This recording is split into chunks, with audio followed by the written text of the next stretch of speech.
Meus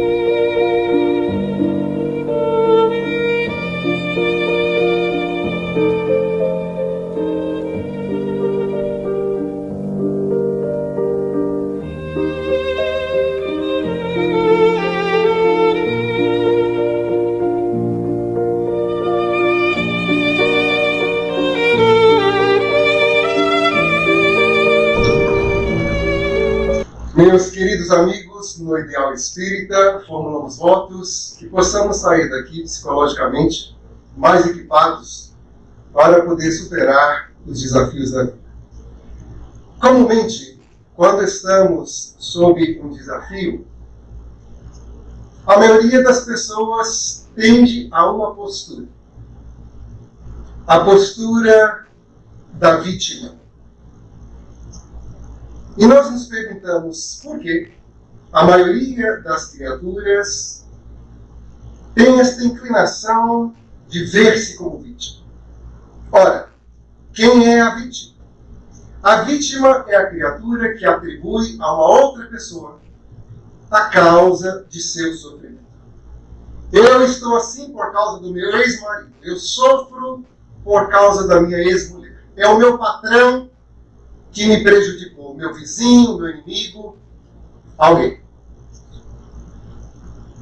E o grande problema de ver-se como vítima é que toda vítima é fraca. Não existe, do ponto de vista da psicologia, uma vítima forte. Ora, por quê?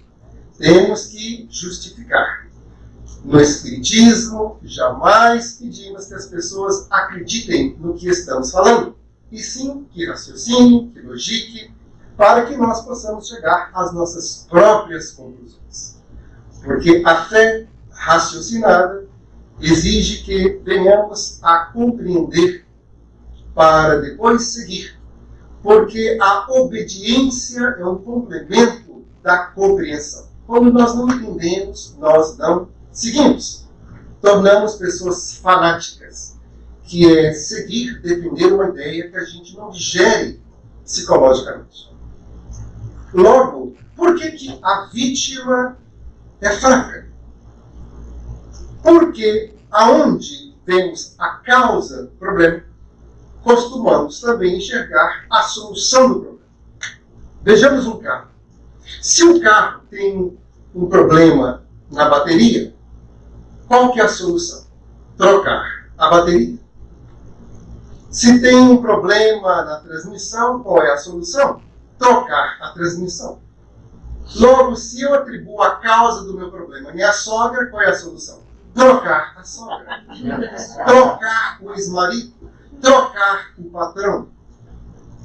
Como vítima, eu estou esperando que estas pessoas se modifiquem para a minha vida melhorar.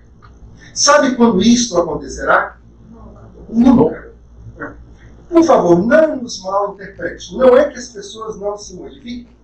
Claro que as pessoas se transformam para atender às suas próprias necessidades e não os nossos caprichos. Logo, quando eu atribuo a alguém a causa do meu problema, eu estou, inconscientemente, depositando nesta pessoa a solução do meu problema. Eu estou esperando que alguém que não vai se modificar, se transformar para poder melhorar a minha vida. E o que acontecerá na realidade?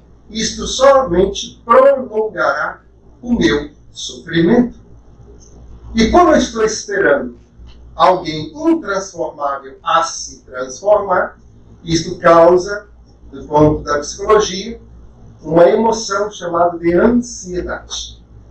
Existe a ansiedade saudável e existe a ansiedade que pode ser um transtorno mental. O que é a ansiedade saudável? Ora, é a ansiedade que nos avisa que temos que pagar o mortgage, o aluguel, a prestação do carro. É a ansiedade que lhe avisa, você tem que buscar o seu amigo no aeroporto. Até aí, a ansiedade é uma necessidade. Imagine se nós não tivéssemos ansiedade. Esqueceríamos de pagar as contas, buscar o amigo no aeroporto. Mas quando que a ansiedade se torna um transtorno para nós? Quando nós já não podemos viver normalmente. Estamos com o pensamento fixo naquela ideia. E qual é o grande prejuízo desta ansiedade? Ela modifica a nossa sensação de tempo. Pode observar. Quando você está muito ansioso, a sensação é que o tempo passa mais devagar. Lá em New Jersey, como disse o nosso querido Alexandre, que agradeço aí o estímulo das palavras, mas a verdade é que temos que fazer muito esforço para ser aquilo que Adriano, o Alexandre acredita que já somos. Trabalhamos 12 anos em uma penitenciária e pudemos detectar quase que diariamente a veracidade desta afirmativa. A ansiedade modifica a sensação de tempo, porque para um prisioneiro que estava encarcerado, aguardando o dia de sua liberdade, cada 24 horas tinha a sensação de 72 horas. O tempo passava muito devagar. Mas quando estamos desfrutando da alegria, de um descanso, de um passeio, como que o tempo passa rápido? Uma semana tem a sensação dos 3 dias. A realidade é que o ponteiro do relógio nunca foi mais rápido, nunca foi mais devagar. A velocidade do ponteiro foi sempre a mesma. As nossas emoções é que influenciam a nossa sensação de tempo.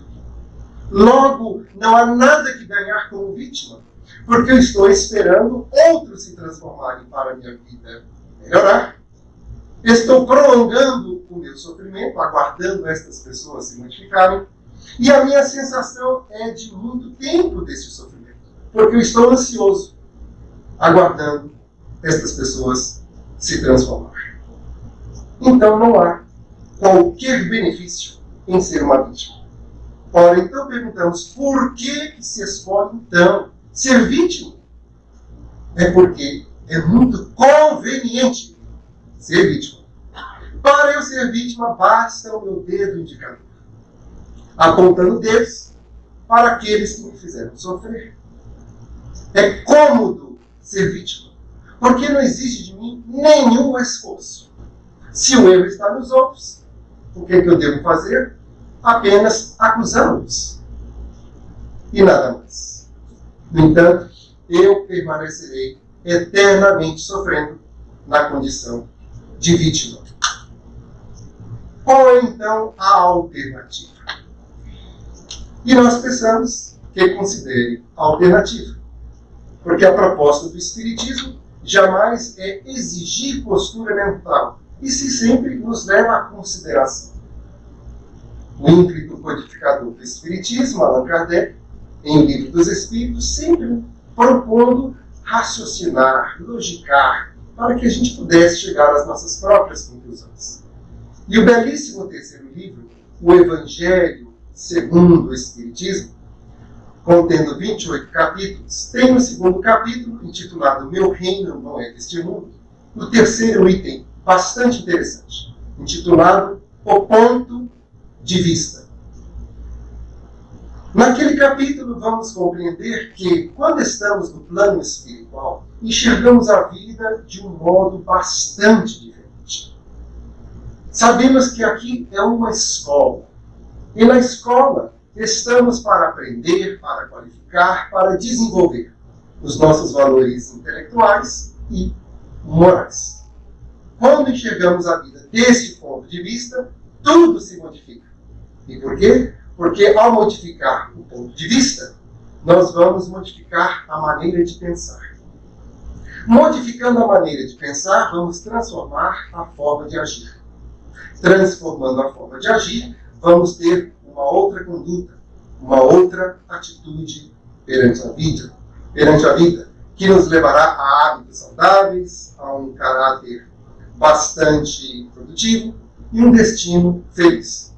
Tudo começa com a nossa percepção das coisas. Dentro da psicologia, uma das técnicas mais aplicadas é a técnica de transformar o ponto de vista da criatura para que a criatura modifique a sua emoção.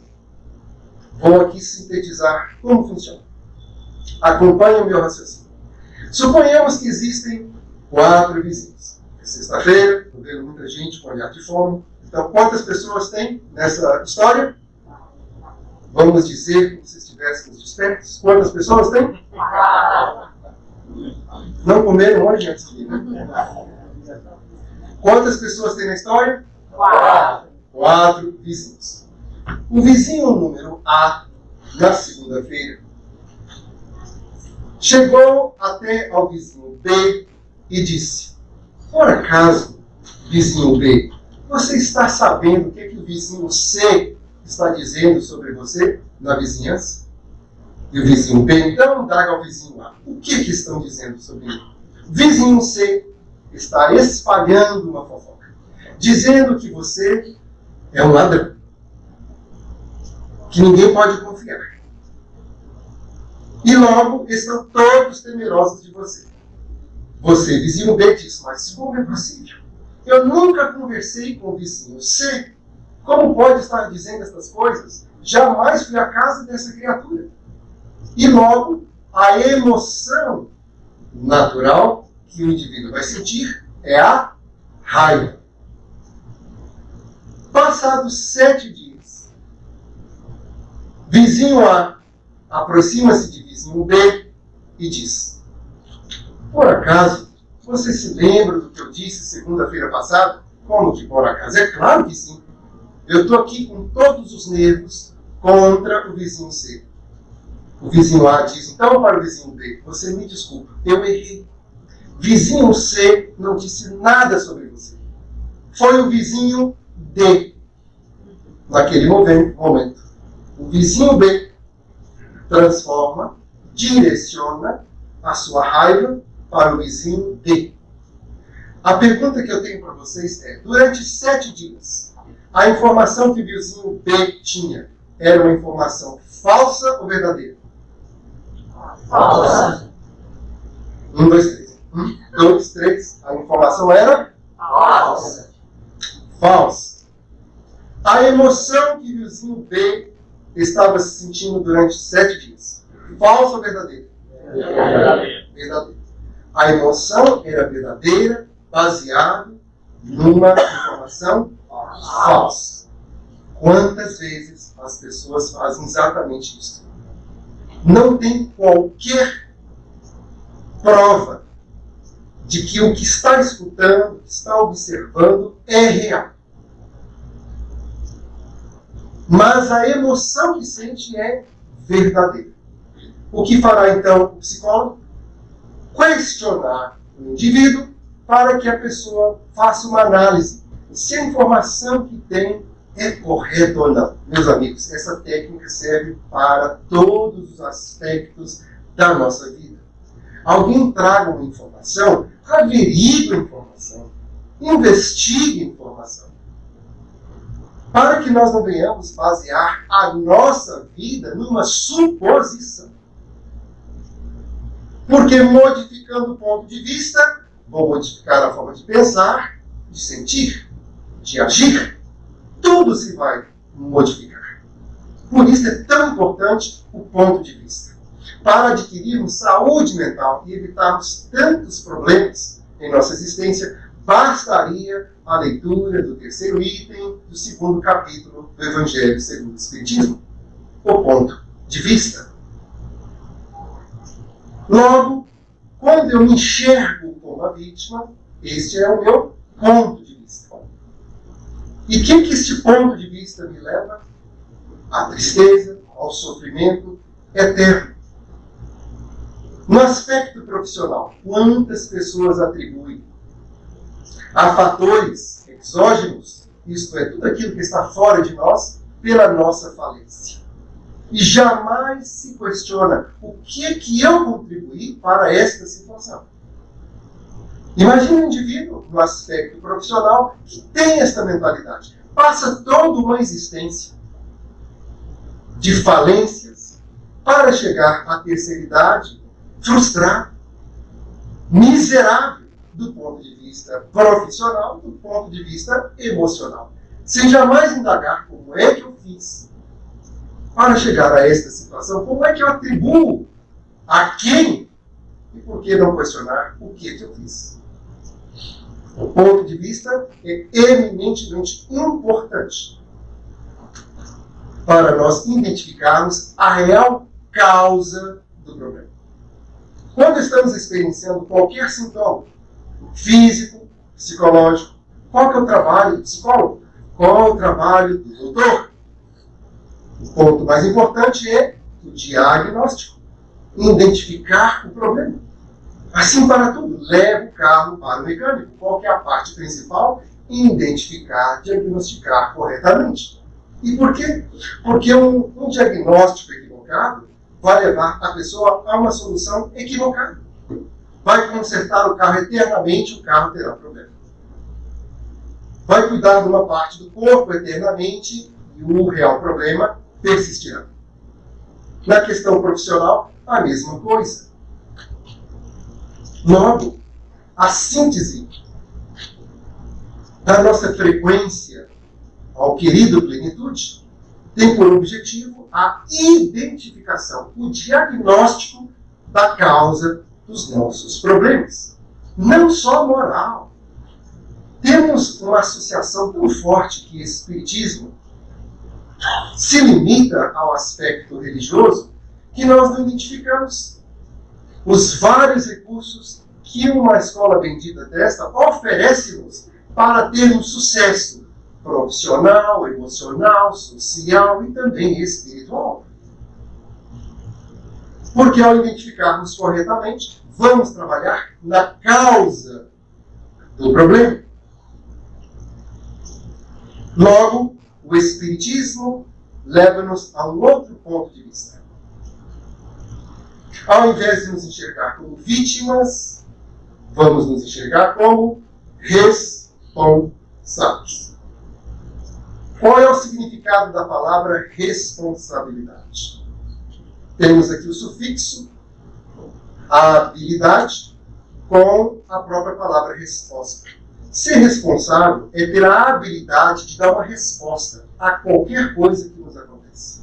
Isto que é ser responsável. Na condição de vítima, eu sou falho. Por quê? Quem é a causa do meu problema? As pessoas de fora. Quem é a solução dos meus problemas? As pessoas lá de fora. Posso dizer aquelas pessoas para se modificarem? Sim ou não? Não. Eu posso até dizer. Mas por acaso elas vão me obedecer? É óbvio que não. Mas na condição de pessoa responsável, eu vou enxergar que eu sou a causa do meu problema. Quando eu tenho a sabedoria, a coragem, a força moral, porque tem que ter coragem, tem que ter punho moral para chegar a essa conclusão. Quando eu chego a esta conclusão, que eu sou a causa dos meus problemas, logo há uma transformação radical no meu ponto de vista. E por quê? Quem é a solução dos meus problemas se eu sou a causa dos meus problemas? Eu mesmo. Eu sou a solução. Posso eu mandar em mim mesmo? Sim ou não? Sim. Logo, eu me torno uma pessoa forte. Quando eu tenho a sabedoria, a coragem de enxergar que eu sou o responsável. Eu tenho a habilidade de dar uma resposta. Tradicionalmente, isto para nós é muito difícil, porque viemos de um raciocínio de vitimização. E na condição de vítima, estamos esperando que uma outra pessoa se transforme ou solucione o problema para nós. Infelizmente, isto nos leva a um hábito bastante infeliz, que é estar esperando os outros resolver os nossos problemas. Na condição, então, de católico, acendíamos velas para os santos, para que os santos resolvessem os nossos problemas. Eu tenho um grande amigo meu, da época que nós éramos jovens, e até hoje ele sai para as noitadas. E bebe bastante. E certa feita eu entrei no carro dele, e ele estava são. e eu vi uma foto de um santinho dentro do carro. Eu perguntei, fulano, mas e essa foto aqui? Não, você sabe, né, Ju? Quando a minha esposa me libera, eu tenho que curtir a noite. E aí eu saio, então, você já sabe como é que eu sou, coloco a foto do santo para me proteger. Por acaso você conhece esse santo? Você não acha que esse santo tem mais o que fazer no plano espiritual do que estar te protegendo durante a noite? Bêbado! E isso é tão interessante que é um vício mental. Né? Pedir o santo para proteger ele naquela situação. O Jesus Cristo nos disse, pedi e obtereis. Só que ele não especificou, simplesmente afirmou uma lei natural. Pedimos e recebemos. Nós não pedimos com a verbalização da nossa vontade. Pedimos com as nossas ações. Então, se eu estou embriagado dirigindo, o que eu estou pedindo? Um acidente. Aliás, quando eu estava trabalhando na cadeia, a segunda-feira era para mim o dia mais ocupado da semana. E por quê? Porque as pessoas saíam para divertir no final de semana. E terminava o divertimento na cadeia. Porque embriagados, dirigindo. E quando isso não matava uma pessoa, enquanto estava embriagado. Eu gostava muito, do ponto de vista óbvio, psicológico, que quando chegava um bêbado e era pego pela polícia. Porque eu considerava aquilo como a verdadeira vacina. O que é a real vacina? É um pouco desativado daquilo pior que pode lhe acontecer. Daí a resistência de muitas pessoas tomarem a vacina RNA e não a tradicional do vírus desativado. Isso é outra conversa. Mas na cadeia era exatamente o que acontecia. Entravam, por causa que foi pego pela polícia, era a vacina, porque perdia a carteira por 6 meses. Estava sendo vacinado contra uma situação bem pior. Porque se estava dirigindo embriagado, estava criando as condições para atropelar alguém. E aí sim, ficaria por muito tempo. Quem está fumando está pedindo por câncer pulmonar.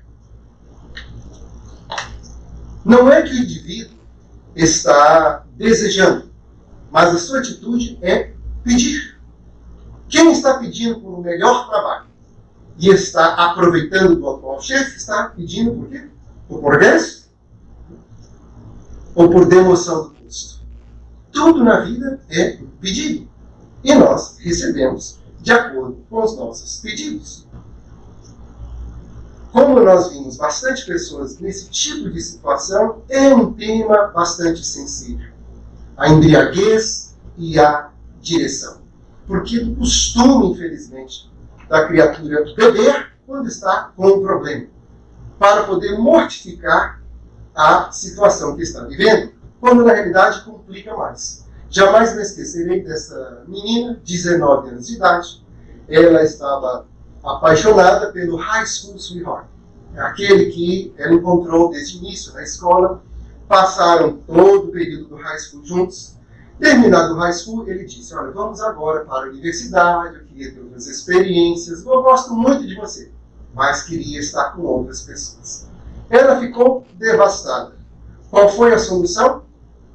Na cabeça dela, foi para um liquor store, comprou uma garrafa de vodka, entrou no carro e foi até um parque local. E buscou uma música. É interessante que quando você está na fossa, sempre encontra música depressiva para escutar. Ser fã é a tal da bachata. Vocês conhecem isso? É um ato de terrorismo contra aquele vídeo. Assim ela encontrou uma música bastante depressiva, um blues, que era americano, e deu o horário de ir para casa, colocou a ré, passou por cima de algo, não sentiu, foi para casa. A polícia chegou, ela pouco se importou porque estava embriagada. Ao chegar na cadeia, despiram-na e colocaram uma roupa anti-suicídio. Se importou? Claro que não. Por quê? Porque ainda estava embriagada. E é um tipo de roupa porque, devido ao crime praticado, a pessoa tem um impulso do suicídio. Então, a nossa tarefa era liberar a criatura para ver se a pessoa estava ou não ainda com as tendências de suicídio. Na manhã seguinte, quando fomos ver, aí sim, passado o álcool, o problema que ela tinha, a separação do namorado, fora multiplicado em muito, porque ela matou o filho do juiz da cidade. Com 19 anos, ela pegou 23 anos de prisão. Vai sair com 42. Há 6 anos que eu já não trabalho mais, há 7 anos que eu já não trabalho mais na penitenciária e ainda ela está presa. Jogou a vida no lado do lixo. Poderia ter chorado, entrado em depressão, 6 meses, se acostumaria com a dor, a perda do namorado. Todos nós acostumamos com a perda de tempo ao tempo. Logo aquela dor, ela ia aos poucos desaparecendo. Talvez em 1 ano e meio ela teria um outro namorado e a vida seguiria seu curso. Por que estamos dizendo isto? Penso que estamos frequentando o centro. Muitos de nós já conseguimos superar estas falsas soluções. Mas talvez você conheça um amigo, conheça um parente. Ele está escutando de viva voz. É uma tragédia, porque a pessoa está criando as condições. Não é que está querendo, mas está criando as condições ao dirigir, ao embriagar-se, para uma tragédia acontecer. Se viu como vítima.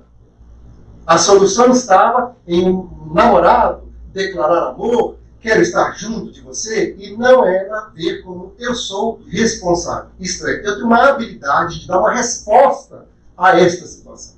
A minha vida não está na mão dele. Eu estou no controle do meu destino. Por isso que somos arquitetos do começo, meio e fim da nossa existência. Na condição de responsável, eu vou me perguntar: o que é que eu fiz para contribuir com a situação atual? Quais são as características da minha personalidade que me leva à falência profissional, à confusão familiar, à solidão social, os problemas que nós atribuímos aos outros? Vamos nos indagar. Pergunta 919 de O Livro dos Espíritos. Para ser agradável a Deus, qual é o meio mais prático e eficaz de ser feliz nesta, na próxima vida? É uma pergunta tão interessante que a resposta é uma síntese, uma afirmação de Sócrates. Não era dele, ele enxergou no frontispício do Templo de Delfos. Conhece-te a ti mesmo. Os estudos, as palestras, é este movimento de eu me conhecer. Qual é o meu potencial? Quais são as características ainda animalescas da minha personalidade que me leva ao sofrimento? E qual é o meu potencial como espírito em perfeição? Não é só para enxergar defeito, também para ver as qualidades. E aí vamos aprender nos estudos. Ciúme, grande fonte de sofrimento. Inveja, grande fonte de sofrimento.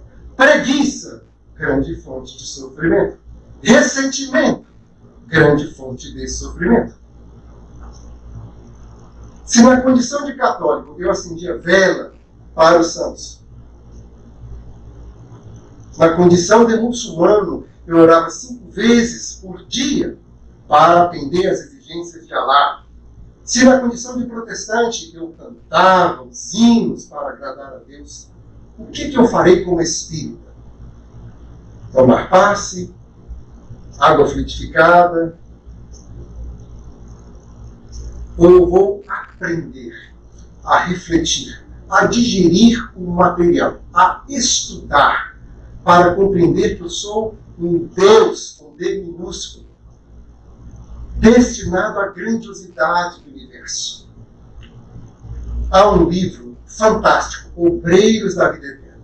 Neste livro, André Luiz narra que há equipes no plano espiritual que fazem cursos de como preparar os trabalhadores que estão nas atividades religiosas aqui no planeta Terra. E há uma cena fantástica que eles concluem o curso, há uma festa, e eles recebem um convidado especial. O nome desse convidado é Asclépio. E terminado o encontro, cada estudante tem uma pergunta para Asclépio. Mas como conseguir a tolerância? Ao Asclépio dá um verso do Evangelho de Jesus. Mas como tolerar, como compreender, como ajudar, como estimular? Cada um tinha uma pergunta. E Asclépio sempre apresentava uma proposta de Jesus. Isto é, tudo que nós precisamos está no Evangelho do Cristo. No entanto, está numa linguagem simbólica que nós temos que ir decodificando. Mas o interessante foi que, ao terminar esta visita, Asclépio, ele voltou para a região vibracional de qual ele participava. E André Luiz fica tão entusiasmado com a presença que ele pergunta ao seu mentor: é Asclépio a aspiração máxima que podemos um dia chegar como espíritos? Então, o Alexandre diz: olha, de fato, ele é um espírito muito elevado. No entanto, devo dizer a você que o Asclépio ele faz parte de uma equipe de trabalhadores que aspiram um dia a ser coordenadores do planeta Terra. Os espíritos que fazem parte da coordenação do planeta Terra aspiram para um dia ser coordenadores do sistema solar. Espíritos que coordenam o sistema solar aspiram um dia a ser coordenadores dos espíritos que cuidam das estrelas mais próximas. Temos aí o James Webb tirando fotografias fantásticas da nossa galáxia e de outras, revolucionando a astronomia. Mas espíritos que cuidam das nossas estrelas mais próximas aspiram um dia a ser coordenadores da nossa galáxia. E coordenadores da Via Láctea aspiram um dia a ser coordenadores de grupos de galáxias locais. Assim, é infinito esta ascensão. Só não pode aproximar de Deus, que é absoluto. Nós estamos destinados a isto. E muitos perguntaram: mas por que então não desfrutamos já de tudo isto? Ora, porque primeiro, para administrar o universo, temos que aprender a administrar a nós mesmos. Palavras do Cristo: dá conta da tua administração. O nosso anjo guardião é alguém que já aprendeu a administrar a ele mesmo, ou a ela mesma. Logo, ficou responsável por uma pessoa. Mas o nosso anjo guardião tem o seu próprio anjo guardião, que gerencia vários anjos guardiães. Aí temos anjos guardiães de cidades. É bem provável que Orlando tenha o seu mentor espiritual. A Flórida tem o seu mentor espiritual. Os Estados Unidos têm o seu mentor espiritual. Porque tudo é organização no plano espiritual. Quando demos conta da nossa própria existência, poderemos desfrutar de cada vez mais dessas benesses do plano espiritual. Para que isso aconteça, tenho que identificar quais são os meus desafios, quais são as minhas más inclinações. E depois que nós identificarmos, aí é o contínuo trabalho de reforma íntima. Aprendemos muito essa frase aqui, reforma íntima. E ela não se faz numa reencarnação, é um trabalho constante de identificação e aprimoramento. Identificamos, aprimoramos. E vão, de fato, estar aproveitando o máximo desta oportunidade. E o que é que nos acontecerá? Deixaremos de ver-nos como vítima. Passaremos muito tempo ainda sentindo as emoções, mas aprenderemos a domar estas emoções. Allan Kardec, capítulo 17 do Evangelho segundo o Espiritismo, Sede Perfeitos, dá uma definição fantástica do que é ser verdadeiro espírito. É alguém que doma as suas más inclinações. É fantástico essa definição, porque não é alguém que está isento das más inclinações. Vamos sentir ciúme, vamos sentir inveja, vamos sentir preguiça, despeito, ressentimento. Só que, como espírita consciente, já não vamos mais materializar essas emoções. Vamos sentir e domá-las na fonte, em nosso coração. Porque às vezes nos sentimos mal. Alguém que já está estudando, está se dedicando, leu, aprendeu e se pergunta, mas meu Deus, eu ainda sinto isso? Não é possível. Sentir é natural. O que não é saudável do ponto de vista espiritual é colocarmos essas emoções em prática. Eis o desafio. Para isso, creio que o Plenitude foi criado. Eu estou bastante feliz que estou aqui com vocês, nesta outra casa espírita, que atende a comunidade de Orlando, porque é uma cidade muito grande. E nós que somos espíritas mais endividados, temos que fazer movimento espírita lá na neve, naquele frio. Vocês aqui com toda essa diversão, entretenimento. Lá nós temos o desafio que quando chega o verão, o povo desaparece. Porque o verão é tão curto. São 3 meses e a gente entende, porque passa rápido, depois vem o frio. Mas aí se esfria muito, também não vem, porque é muito frio para eles. Aqui é um calor constante. Mas não tem como dar desculpa e falar que está muito calor, porque tem um ar-condicionado. E isso vai aliviando a nossa existência, porque vamos dedicando, vamos trabalhando, vamos servindo.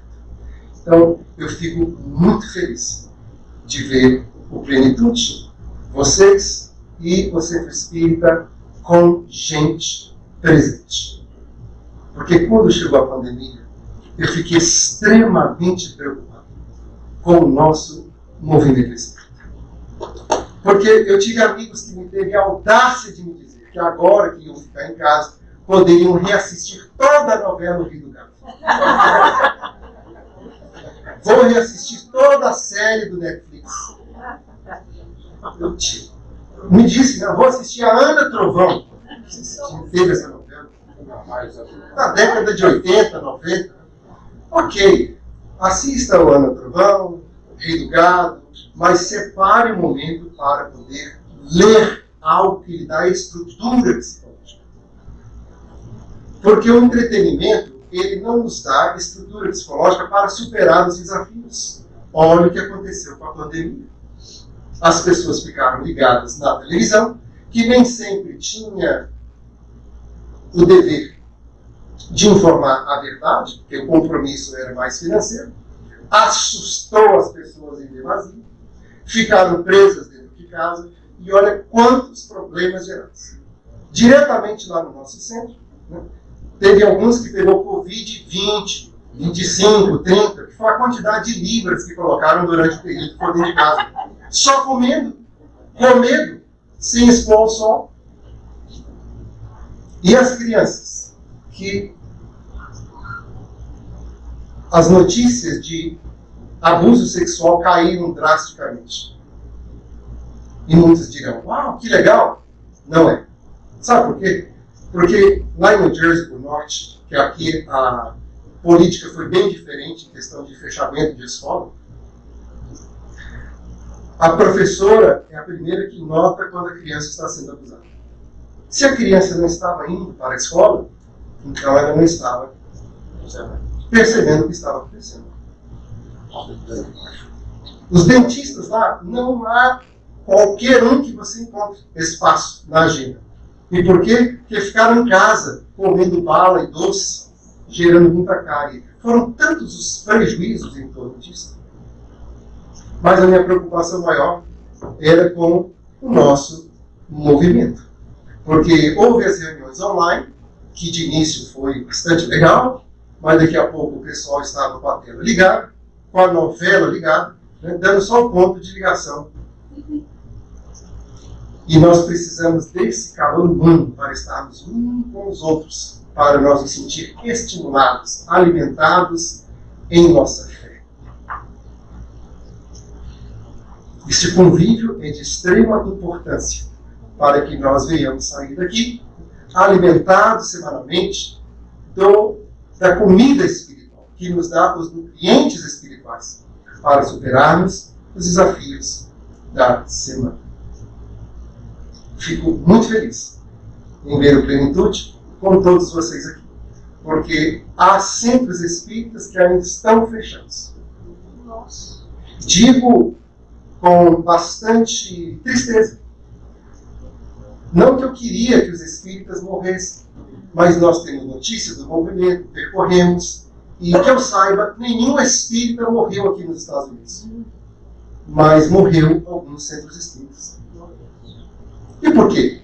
Ora, porque há muitos locais, que não é o Plenitude, que eu não conheço vocês. Logo eu não estou dando recado. Que o espírita ele não sabe contribuir. Ele não sabe entender que está pagando pelo aluguel dessa cadeira, está beneficiando da luz, do ar-condicionado.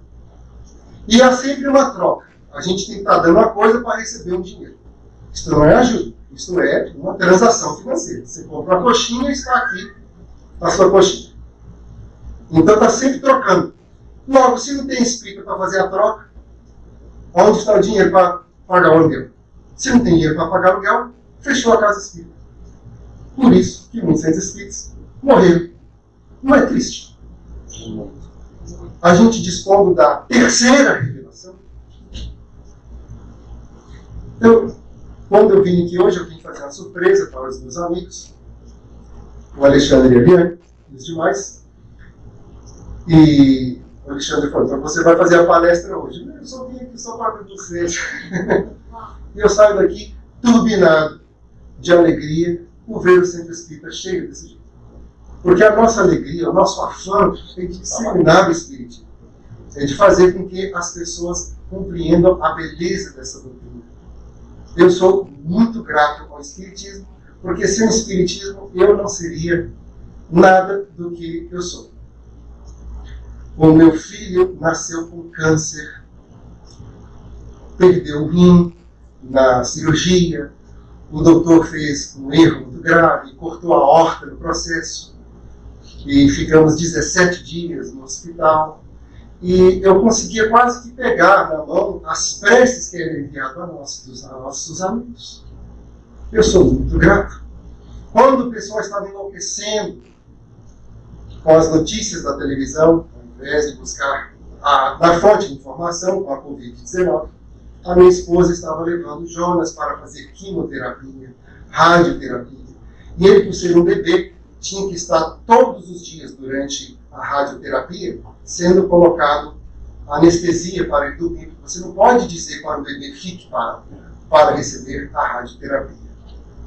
E confesso a vocês que estes momentos, eles foram relativamente tranquilos, pela força que nos dá o Espiritismo. Eu sou muito grato a essa filosofia, que me diz para mim: você não evite. Há duas possibilidades. Você está comprometido com essa criatura, você e a sua esposa, até a minha filha também, que sentiu muito a situação. Ou fizemos por onde, ou um amigo que estamos tentando encaminhá-lo, mas ninguém evite. Isso nos dá força para superar os desafios. Logo, queremos o melhor para esta casa, para o movimento espírita. E a única forma é o trabalho. Trabalhar, servir, doar de nós mesmos. Para que venhamos, através da caridade, reparar as nossas dívidas passadas. Para concluir, posso? O Espiritismo, nos levando a mudar o ponto de vista, nos questionando que nós somos sempre responsáveis, nos leva à humildade. O que é humildade? É conscientizar que há sempre algo que aprender, há sempre o que fazer com que possamos modificar de grau. Para isso, a gente tem que ter noção do nosso próprio desconhecimento. E certa feita, eu lendo a biografia de Chico Xavier, lá estabeleceu que você tem que ser humilde ao ponto de aprender de um cachorro. Achei que o Chico estava na época delirando. Aprender de um cachorro? Não é possível. Até que eu conheci a minha esposa. E no primeiro encontro ela já me pediu um cachorro. Poxa, deixa eu te conhecer primeiro. Mas me pediu um cachorro.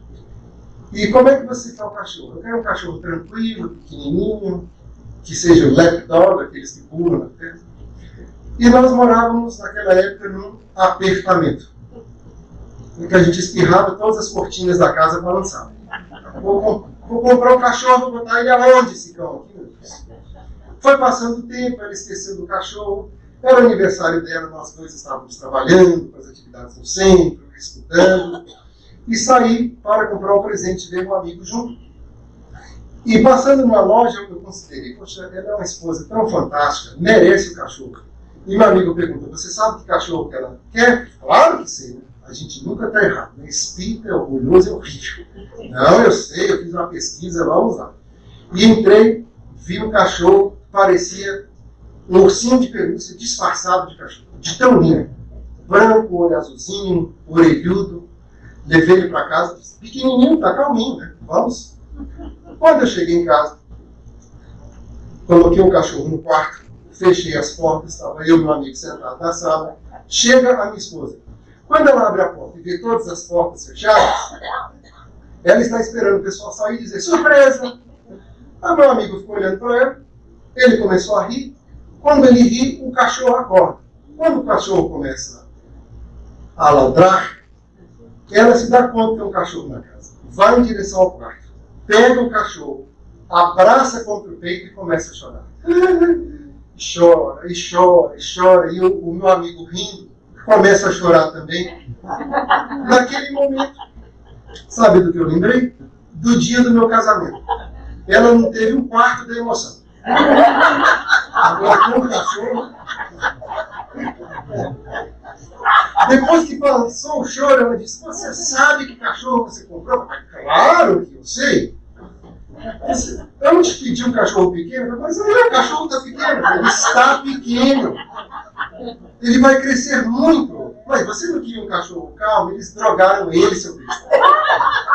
Esse é o cachorro mais agitado possível. Mas não tem problema. Nós somos espíritas, vamos induzi-lo com passe e botar um nome Milo, de mel. Bem calminho. Não deu 24 horas para a gente ver que de Milo ele não tinha nada. Ele comeu os 2 óculos, um sapato e mordeu a lâmpada. Trocamos o nome dele para Tufão. Esse Tufão foi um inferno. Nós chegávamos cansadíssimos, ele passava o dia todo dormindo, e na hora de dormir, ele queria brincar com a gente, ficava pulando em cima da cama, procurava onde está o on-off desse cachorro, não é possível.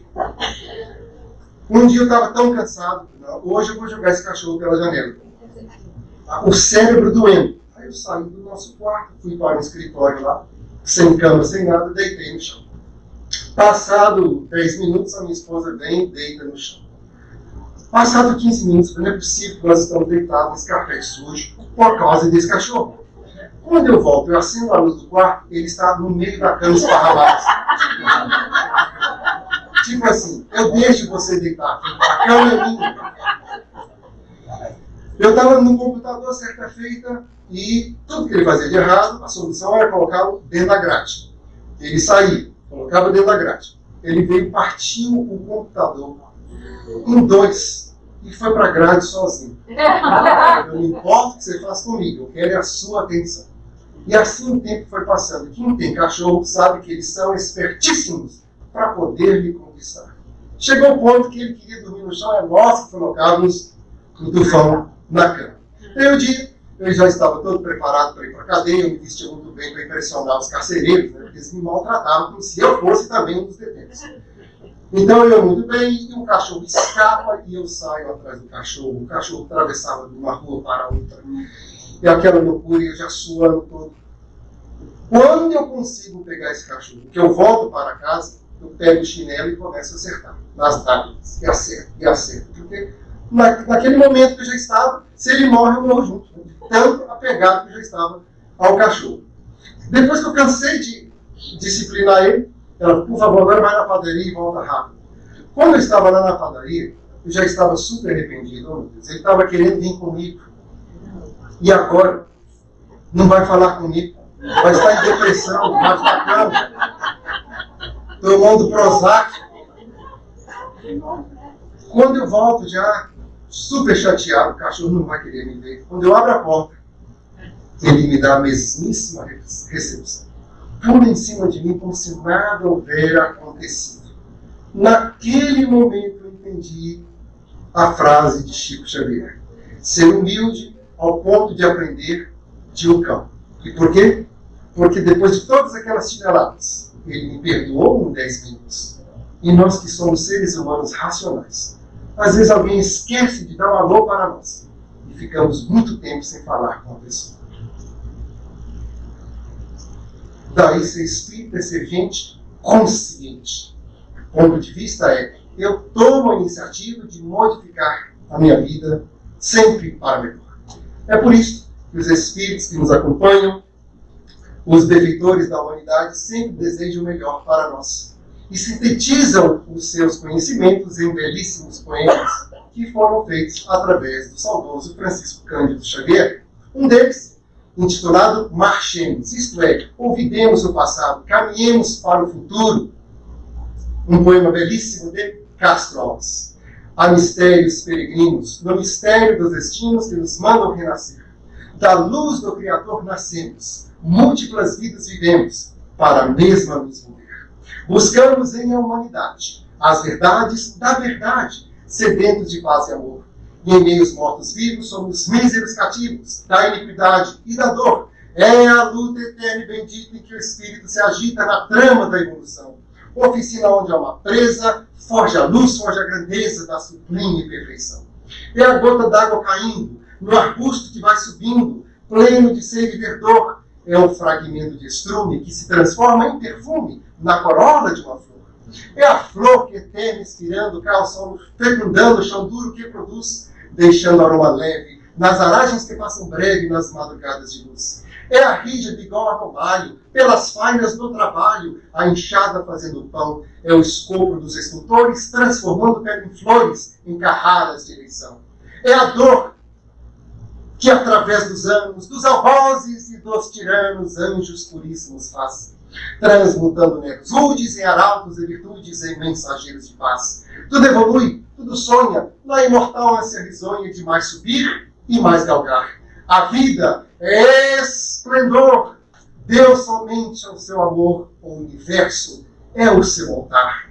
Na terra às vezes ascendem radiosos faróis que esplendem dentro das trevas mortais. Suas últimas passagens deixam fulgores, imagens em reflexos perenais. É o sofrimento do Cristo, portentoso jamais visto, no sacrifício da cruz, sintetizando a piedade, cujo amor à verdade nenhuma pena traduz. É Sócrates e a cicuta, é César trazendo a luta, tirânico e lutador. É Céline com sua arte, o sabre de Bonaparte, o grande conquistador. É Anchieta dominando, a ensinar catequizando o selvagem infeliz. É a lição de humildade, de extremosa caridade do pobrezinho São Francisco de Assis. Ó bendito quem ensina, quem luta, quem ilumina, quem o bem e a luz semeia, nas fainas do evolutir terás aventuras canseias, nas sendas do progredir. Uma excelsa voz ressoa, no inteiro o verso ecoa, para frente caminhai. O amor é a luz que se alcança, tem de fé, tem de esperança, para o infinito marchai. Muito obrigado, meu queridíssimo Alexandre, pela oportunidade de estar aqui com você, Eliane, os demais amigos. Muito obrigado, meu Deus, pela bênção do falar, e a todos vocês, nosso muitíssimo obrigado pela paciência de nos escutar.